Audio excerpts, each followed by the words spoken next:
जिले उमरकोट में गुलाम नबी शाह पुलिस जो रोजेदार ते तशद्दुद। रिपोर्ट दर्शन देव मूजिब अॼु गुलाम नबी शाह पुलिस जे बिना जवाज़ इफ्तार लाइ सामान ख़रीद करण लाइ वयल फयाज़ मरी मथां तशद्दुद करे खेसि गीले मोबाइल में खणी चौक ते फिटो करे छॾियो। फयाज़ मरी जो मोबाइल फोन रोक रक़म गुम, मुतासिर जूं मीडिया अॻियां दाहूं ऐं एसएसपी उमरकोट खे नोटिस वठण जे लाइ अपील।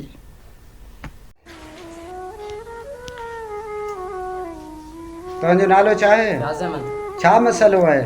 गुलाम शाह में रोज़ सामान वठण वियो हुअसि इफ़्तार जो, हुते पुलिस वारनि मूंखे तशद्दुद कयो, हिते लठ घेलाए मोबाइल में हयूं, चौक ते बेहोशी हालत में मूंखे उछलाए छॾियो।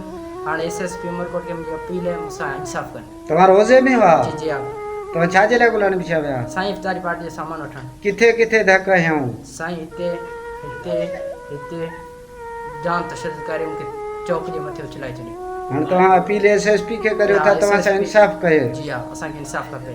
तो मोबाइल साईं टोड़े छॾियो ऐं पर्स सभु गुम करे